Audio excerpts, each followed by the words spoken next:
आप अपने जीवन का विवरण कैसे देंगे? क्या इस पर यीशु की मुहर लगी है?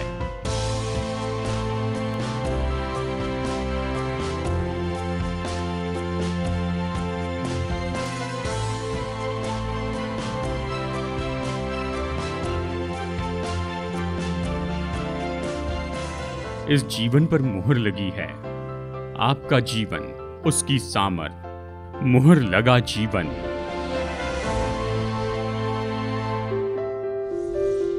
किसी से पूछिए वो अपने जीवन में क्या बदलना चाहते हैं, तो आप तुरंत ही कुछ ऐसा सुनेंगे, मैं बेहतर व्यक्ति बनना चाहता हूं। तो उनसे पूछिए इसे कैसे करेंगे, तो शायद आपको कोई जवाब ही न मिले। हेलो, मैं हूं डेविड जर्माया। दिशा परिवर्तन में आपका स्वागत है।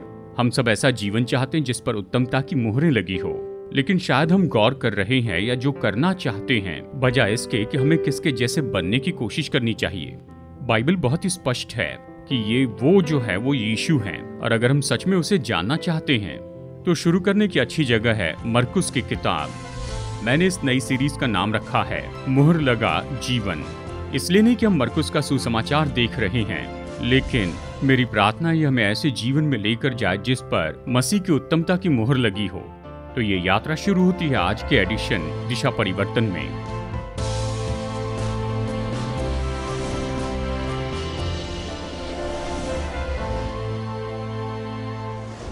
विलियम बार्कले ने कहा कि मरकुस तो शायद संसार में सबसे महत्वपूर्ण किताब है। जब मैंने पहली बार इसे पढ़ा तो सोचा ये तो इसके बारे में ज्यादा ही बोल रहे हैं, पर गौर कीजिए, मरकुस तो सिनॉप्टिक गॉस्पेल में सबसे पहली है। दूसरे शब्दों में, यीशु मसीह का जीवन जो हम जानते हैं उसके बारे में ये पहला रिकॉर्ड है। ये सबसे छोटा और सुसमाचार को समझने के लिए सबसे आसान तरीका है। अगर आप जल्दी पढ़ते हैं तो पूरी किताब 1 घंटे में पढ़ लेंगे। पर गौर कीजिए, विलियम बार्कले ने कहा यह संसार में सबसे महत्वपूर्ण किताब है क्योंकि ये तो पहला लिखा हुआ रिकॉर्ड है जो हमारे पास यीशु के जीवन के बारे में है।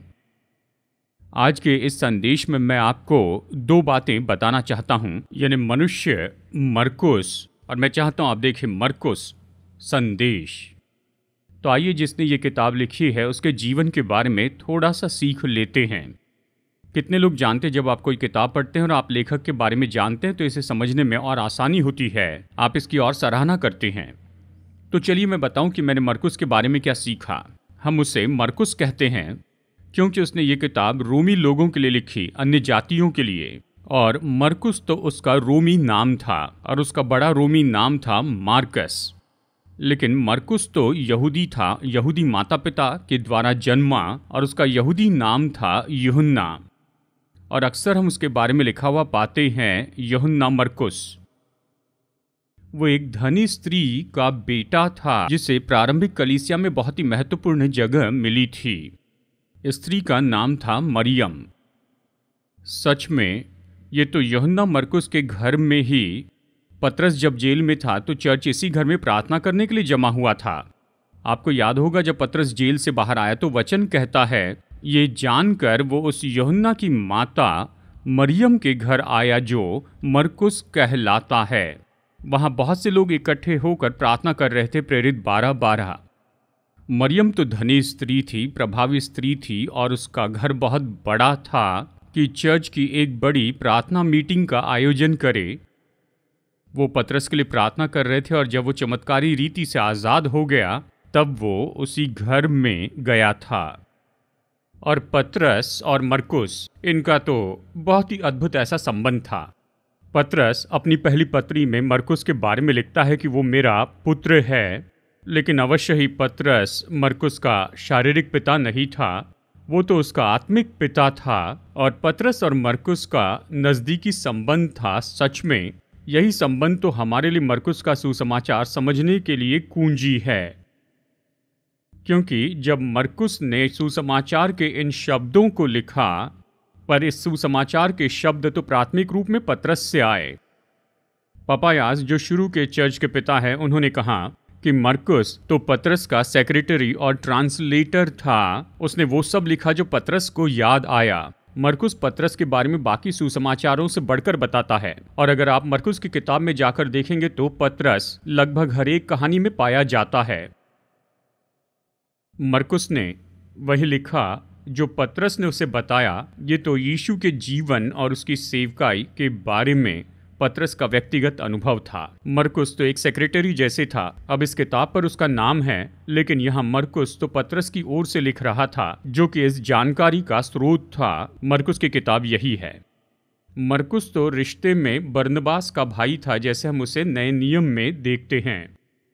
कुलुसियो 4:10 इसके बारे में हमें बताता है। मरकुस जो बरनबास का भाई लगता है। कहीं ना कहीं बहुत शुरू में यूहन्ना मरकुस पौलुस के साथ यात्रा करने लगा था, और हम जानते हैं कि वो तो पौलुस और बरनबास के साथ था जब पौलुस अपनी पहली मिशनरी यात्रा पर गया था। प्रेरितों के काम 13:5 में कहता है, और सलमीस में पहुंचकर परमेश्वर का वचन यहूदियों के आराधनालयों में सुनाया, और यूहन्ना उनका सेवक था। यूहन्ना मरकुस सेवक था। आज के हमारे शब्दों में हम ये कह सकते हैं कि मरकुस तो उनका इंटर्न था। वो तो इंटर्न था पौलुस और बरनबास का। यानी आप देख सकते हैं इस मनुष्य को कितनी यात्रा करने का मौका मिला। उसने पतरस के साथ यात्रा की, और फिर वो पौलुस और बरनबास का इंटर्न भी था। और आप सोचेंगे इसके जीवन पर इस तरह के लोगों का प्रभाव था तो वो बिल्कुल सही काम करता होगा और उसने कोई गलती नहीं की होगी।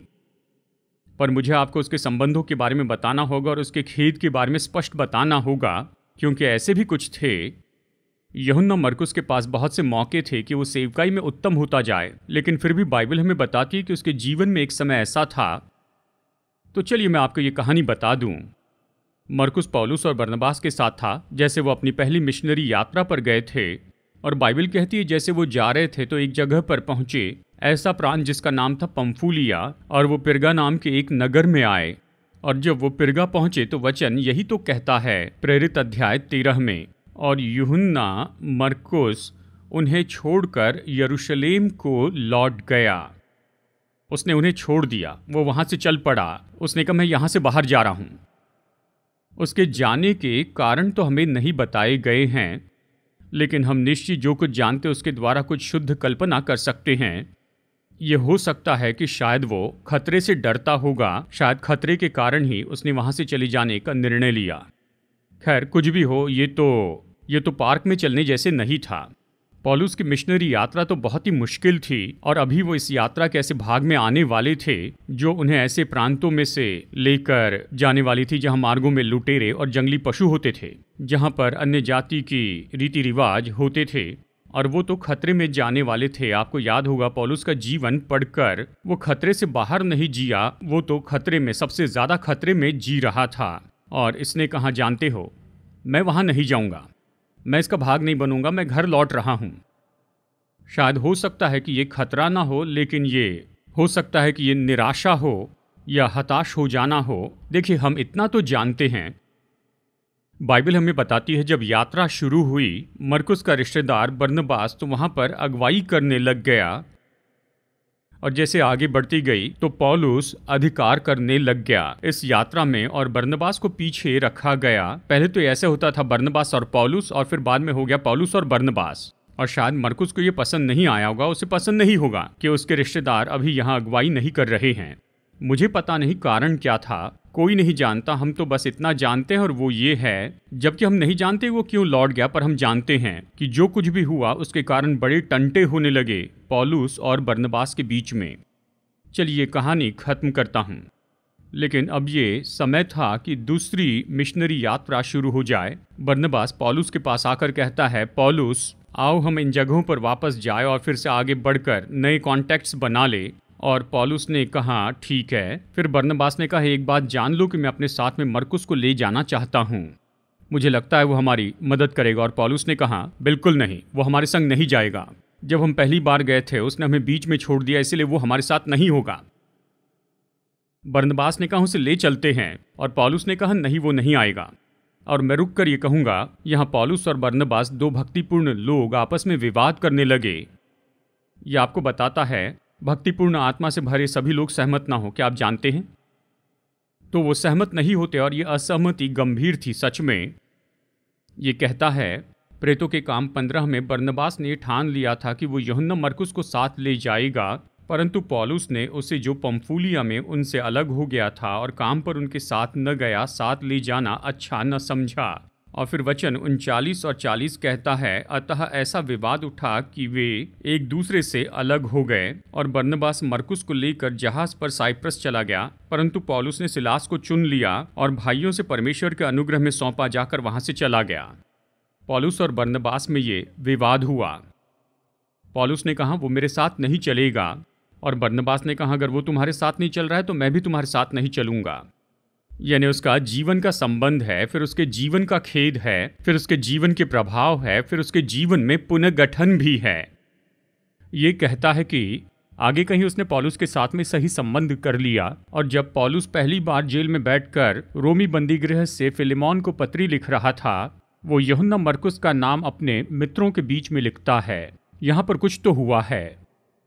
एपिफ्रास जो मसीह यीशु में मेरे साथ कैदी है, और मरकुस इनका तुझे नमस्कार।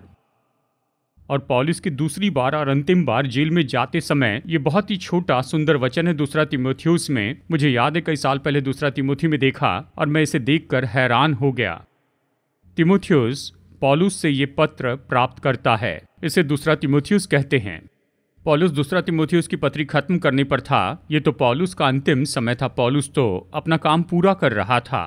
वो जवान तीमुथियुस को ये पत्र लिखकर कहता है, तीमुथियुस मैं चाहता हूं तुम आकर मुझसे मिलो और मेरा बागा लेकर आना, क्योंकि बंदीगृह बहुत ठंडा है, और मैं चाहता हूं मेरी किताबें लेकर आना। कितने जानते अगर आप प्रचारक हैं तो किताबों के बिना नहीं रह सकते। मेरी किताबें लाना।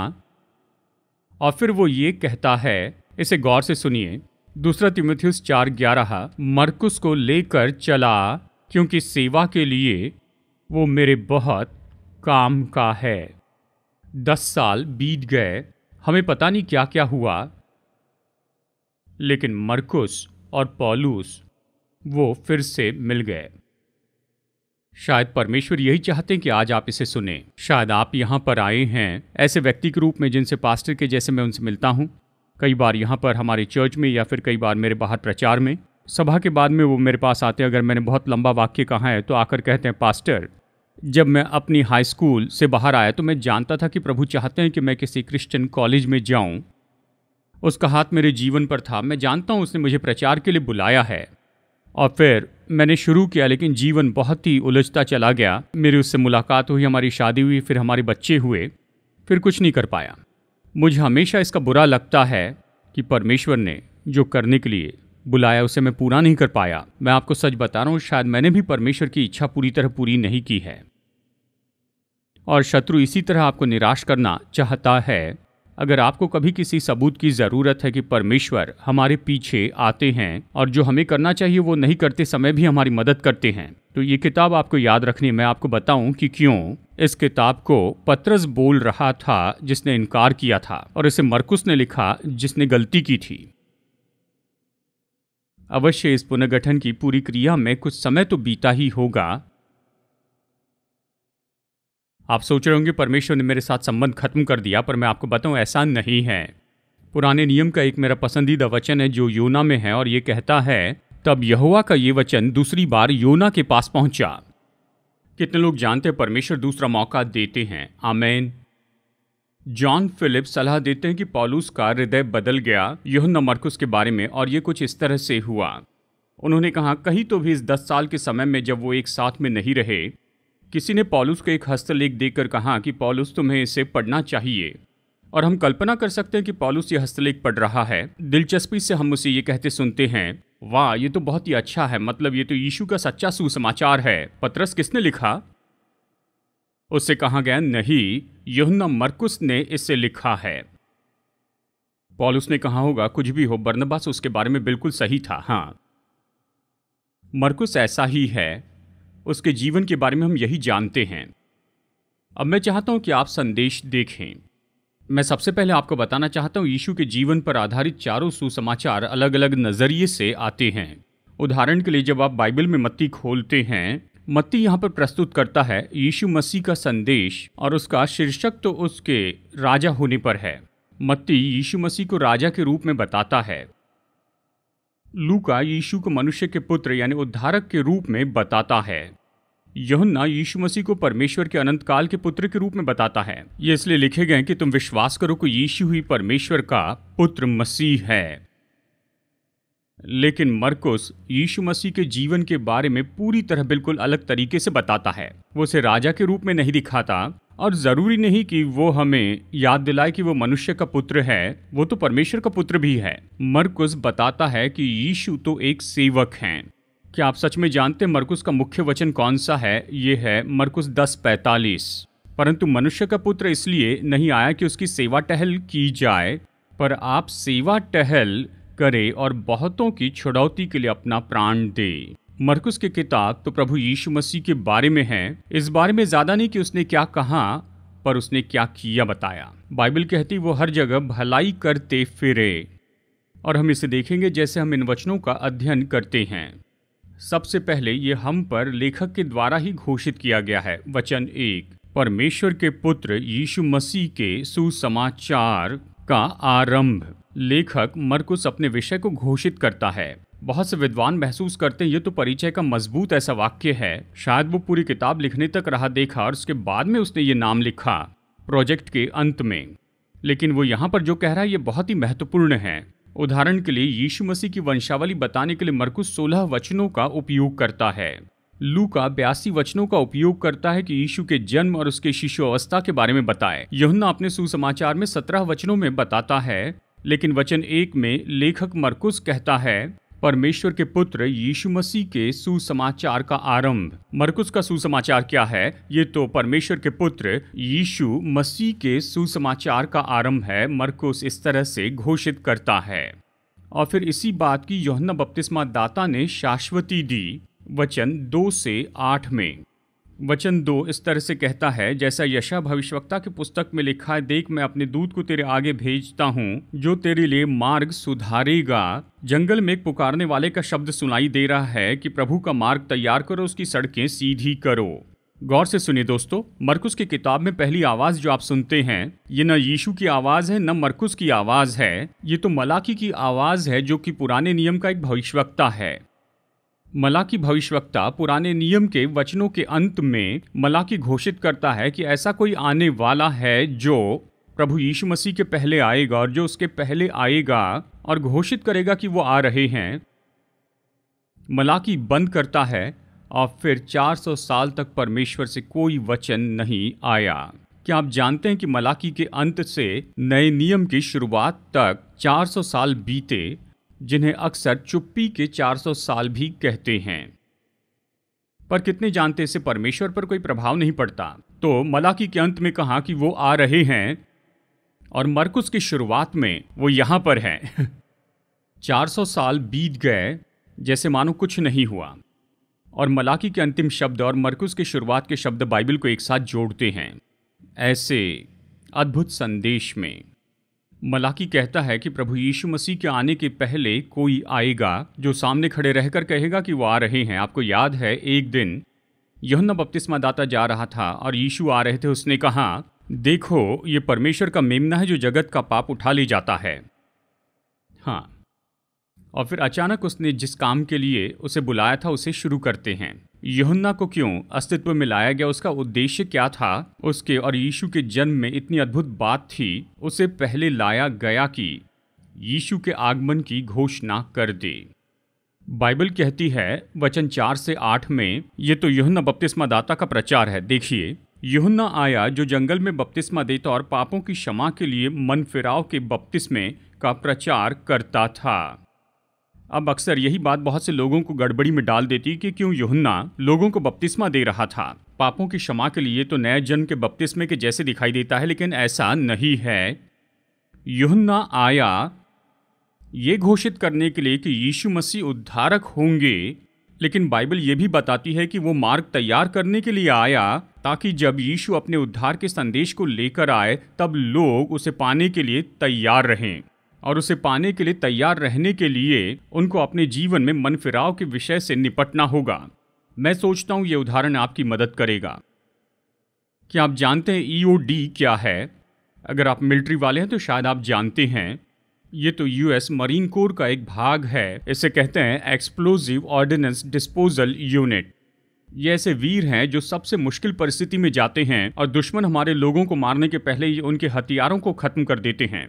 और अक्सर ऐसा करते समय इन्हें शत्रु की गोलियां लगती हैं और कई बार इन्हें बहुत चोट लगती है।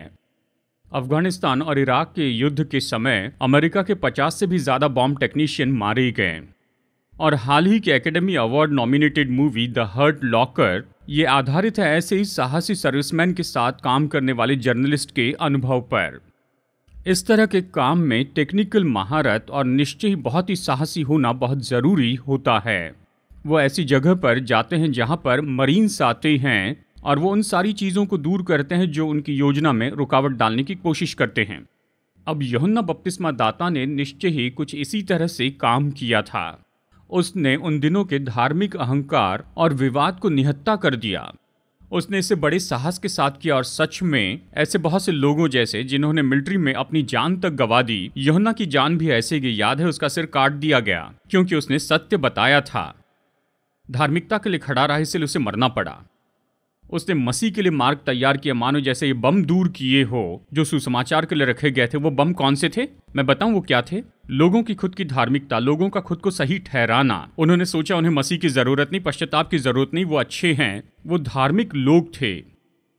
यूहन्ना बपतिस्मा दाता प्रचार कर रहा था पापों की क्षमा का और मन फिराव का। उसने ये नहीं कहा कि ये तुम लोगों के लिए है, नहीं, उसने सभी को प्रचार किया। कहा तुम सब पापी हो, तुम सबको उद्धार की जरूरत है। उसने प्रचार किया सबने पाप किया और परमेश्वर की महिमा से रहित है, कोई धर्मी नहीं, एक भी नहीं है। वो यीशु से पहले ऐसे क्षेत्रों में चला गया और उसने घोषित किया कि पाप कितना बुरा होता है और लोगों को समझने में मदद की कि आने वाले मसीहा की उन्हें कितनी जरूरत है। वो यूहन्ना के पास आकर मान रहे थे कि वो पापी हैं। आप जानते हो, यूहन्ना बपतिस्मा दाता केवल भविष्यवाणी किया गया व्यक्ति नहीं था। यूहन्ना बपतिस्मा दाता तो बहुत ही शोहरत पाया था।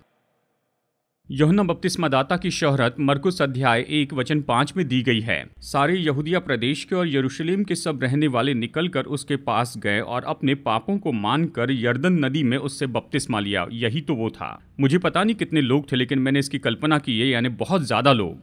सब लोग यूहन्ना के पास गए, सब लोग। उन्होंने उसका प्रचार सुना। उसने क्या कहा ये सुना। और ये दिलचस्प है, जब कोई पाप के विरुद्ध में प्रचार करता है तो कोई आकर उनकी नहीं सुनता, पर यूहन्ना ने पाप के विरुद्ध में बताया और सब उसके पास आए।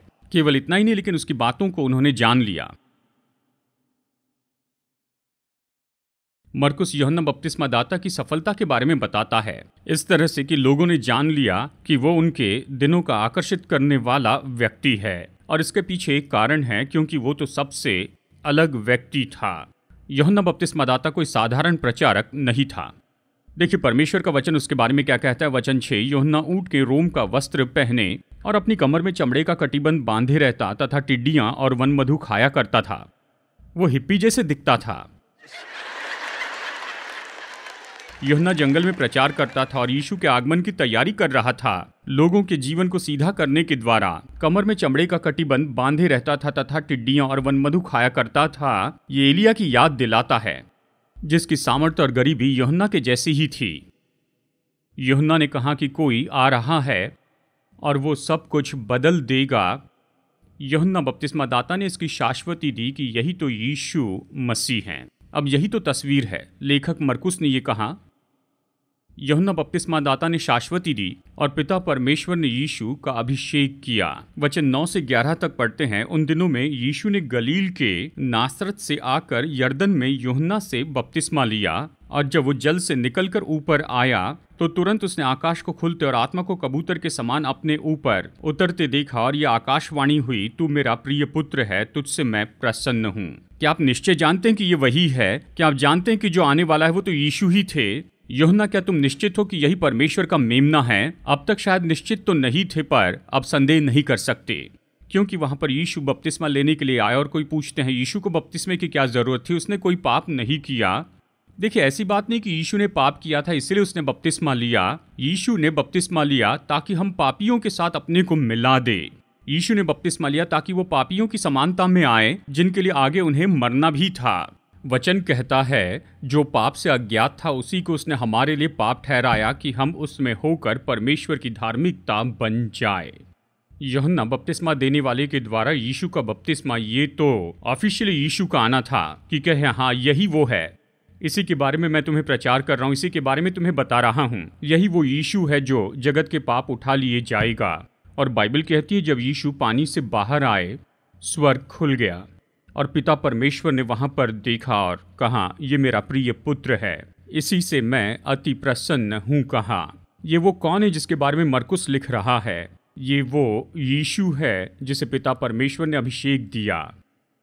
यीशु जो स्वर्गीय पिता का सबसे प्यारा है। तू मेरा प्रिय पुत्र है जिससे मैं अति प्रसन्न हूं। लेखक मरकुस ने यीशु की घोषणा की। यूहन्ना बपतिस्मा दाता ने उसकी शाश्वती दी। पिता परमेश्वर ने उसका अभिषेक किया। और अब हम पढ़ेंगे वचन 12 और 13 में, परीक्षा करने वाले शैतान ने उसे माना। तुरंत ही, यहाँ ये शब्द है, तुरंत ही, यानी उसके बपतिस्मा के बाद तब आत्मा ने तुरंत उसको जंगल की ओर भेजा। जंगल में 40 दिन तक शैतान ने उसकी परीक्षा की और वो वन पशु के साथ रहा और स्वर्गदूत उसकी सेवा करते रहे। अब मुझे गौर से सुनिए, क्या आप जानना चाहते हैं कि ये सच में यीशु है? मरकुस ने कहा वही है, यूहन्ना ने कहा वही है, पिता परमेश्वर ने कहा ये वही है। ये तो सबसे बड़ा सबूत है जिसका आप इनकार नहीं करेंगे। यीशु संसार में जाकर इस तरह से साबित नहीं करना चाहते थे कि वो परीक्षा पर जय पा सकते हैं। उन्होंने जाकर ये नहीं देखा कि क्या वो पाप कर सकते या नहीं। नहीं, यीशु तो जंगल में चले गए और वहां पर 40 दिन तक रहे, उसके और हमारे शत्रु के साथ में, और बिना किसी संदेह के साबित किया कि वही परमेश्वर के पुत्र हैं, क्योंकि शैतान कुछ भी नहीं कर सका कि वो जो है उसे बदल दे। शैतान ने उसकी परीक्षा की। आपको पढ़ना इसके बारे में मत्ती 4 में है, 1 से 11 में। 3 बार उसने उसकी परीक्षा की, 3 बार उसे संसार देना चाहा। 3 बार उसने यीशु से कहा, यदि तू मुझे दंडवत करेगा तो मैं संसार का सब कुछ तुझे दूंगा। प्रभु यीशु मसीह ने केवल उसे व्यवस्था विवरण के कुछ वचन बता दिए। जिस तरह का मुझे पसंद है, आपको मौका मिले तो आप इसे जरूर पढ़िए। कहता है शैतान उसे छोड़कर चला गया, उसे छोड़कर चला गया। परमेश्वर के पुत्र के साथ क्या कर सकते हैं? कुछ नहीं कर सकते हैं। बस उस पर विश्वास करें। उसे बदल नहीं सकते आप, उसे जो नहीं वो नहीं बना सकते। बस आप देखिए कि ये पूरा सिस्टम कैसे काम करता है। यह मरकुस ने अपने इन वचन भागों में सब कुछ क्रमबद्ध तरीके से बताया। मरकुस ने घोषित किया कि वो कौन थे। यूहन्ना बपतिस्मा दाता ने शाश्वती दी कि वो कौन थे। पिता परमेश्वर ने उसे अभिषेक दिया कि वो ऐसे हो जाएं, और शैतान ने हर कोशिश की कि उसे उससे दूर करे, लेकिन वो उसे नहीं कर पाया। यीशु मसीह ही जीवित परमेश्वर के पुत्र हैं और वही मरकुस की किताब का विषय है। दिशा परिवर्तन में आज का संदेश देखने के लिए धन्यवाद। मुझे आशा है परमेश्वर के वचन से आप प्रोत्साहित किए गए और आपने ये भी जाना कि हमारे प्रेमी परमेश्वर के साथ संबंध रखने का मतलब क्या होता है। अगर आपका उसके साथ कोई व्यक्तिगत संबंध नहीं है पर इसे शुरू करना चाहते हैं तो आज ही इसे कर सकते हैं। परमेश्वर के उद्धार का मुफ्त का वरदान पाने के लिए आपको इतना ही करना है कि अपने पापों के लिए पश्चाताप करें और यीशु के पास आए, उसे उद्धारकर्ता प्रभु स्वीकार करके। अगर आज आपने विश्वास का ये कदम उठाया है तो मैं आपको प्रोत्साहित करता हूँ कि आप संपर्क में आए भरोसेमंद सेवकाई के या लोकल चर्च के, और कोई आपके इस निर्णय के बारे में जानने पाए। मेरी प्रार्थना है कि आप अपने इस नए विश्वास में निरंतर बढ़ते जाएं। तो परमेश्वर आपको आशीष दे। आपसे फिर मुलाकात होगी यहीं पर दिशा परिवर्तन में।